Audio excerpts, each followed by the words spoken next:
everyone. This is Michelle with Joy Michelle Realty Group with Strive Realty, and this is Meredith Driskill with Fairway Mortgage.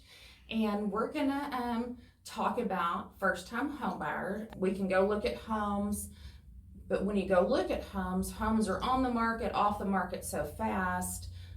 It's required that you have a pre-qualification letter from Meredith in order to actually put an offer on a home. So we can look at homes all day, but without a pre-qualification, we can't make an offer. So, and you know, Meredith works all the time, kind of like me, and but I do hate to bother her on the weekends, but she does help me on the weekends too. So if I get a call on a Saturday from anyone, first time home buyer, or somebody that's owned a home before, I'll be like, Meredith, I need a pre-qualification. Can you help me? Yeah.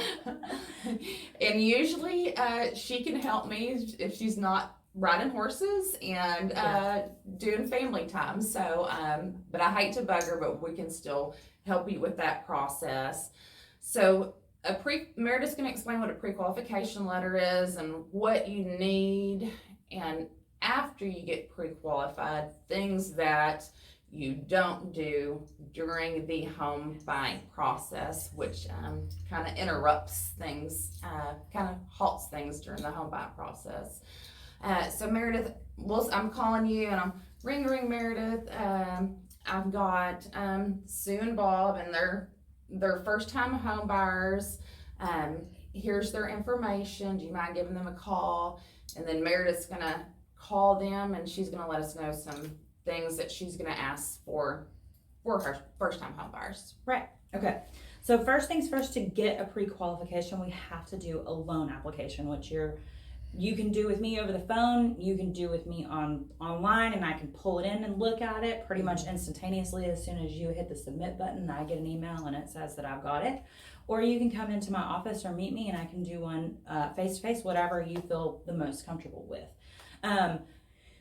If you've ever really purchased a car, for instance, Right.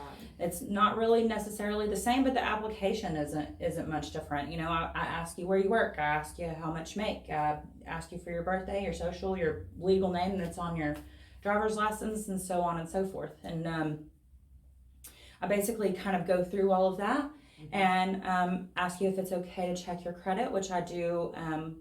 We were just talking about this a second ago. We do a hard check on your credit, but your credit report is good for 4 months. So that does give you time. You're not just rushed and you have 2 weeks to go find something, and then we got to check your credit again. We have it for a while before we ever have to recheck it again.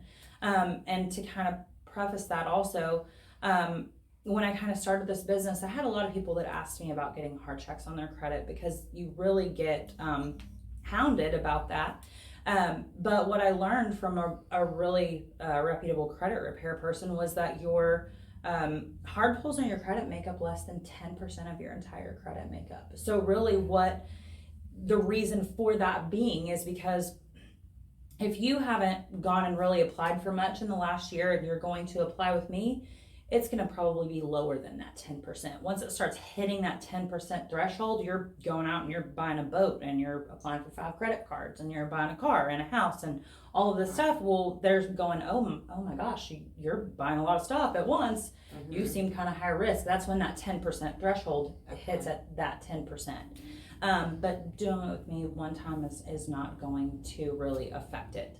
So I check that and I pull that into my application, and then once everything looks good, I go back and re-go over everything with you, have some discussions about where you want to be monthly payment wise, so on and so forth, and then if everything looks good, I send in a pre-qualification letter. Okay, awesome. So in order to get a pre-qualification letter, you have to do that hard. Yes. There's no way around it. Not really. Wow. I mean, you can get those really huge internet corporations. I have seen letters that have been sent to me before that say that they haven't had their assets or their income or their credit checked, and they'll have all of it checked as no. Well, I'm not the only person that would see that. You would see that, and the seller's agent on a house that you might be making an offer on would see that, and they would say, well, this is a pre-qualification letter, but it holds absolutely no weight. We don't know if they actually are pre-qualified because they haven't seen any of this documentation to actually know if that's truly a pre-qualification letter that holds weight. Right. Does that make sense? Yes, Okay. it does. And another thing, so with the market that we're still in, there's multiple offers, and Meredith can probably tell you about this. So we're gonna find a home. I'll find a home for you. We will put in an offer, submit the pre-qualification letter for Meredith with it. Probably 9 times out of 10, if that agent has more than one offer, if they're real close, they're gonna call the lender and say, hey Meredith, your client, Sue and Bob, you sent me a pre-qualification letter. Are they a strong, and I'm not sure, are they a strong candidate?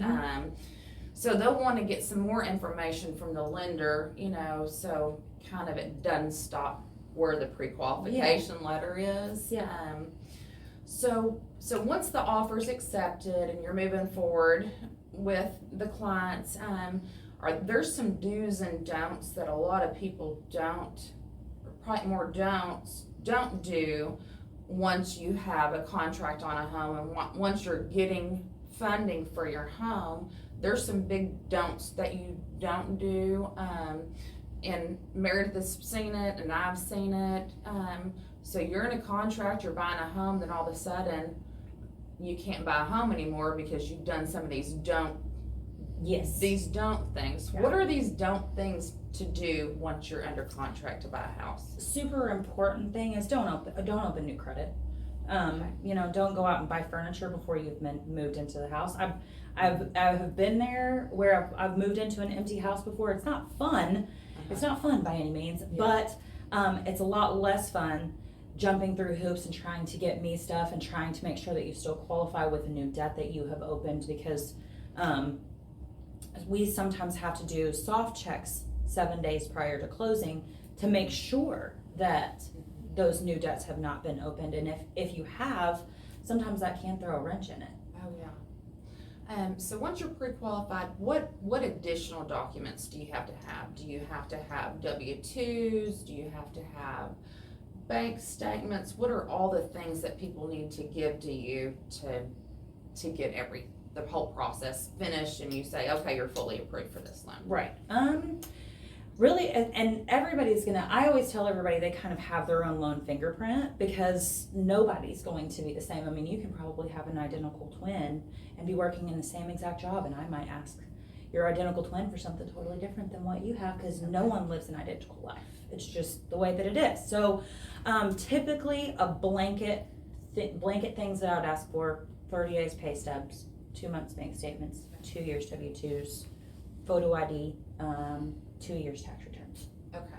Because most everything's on their credit report. I mean, other than a lot of stuff is, a lot of stuff is on your credit report. Okay. I can see. Okay.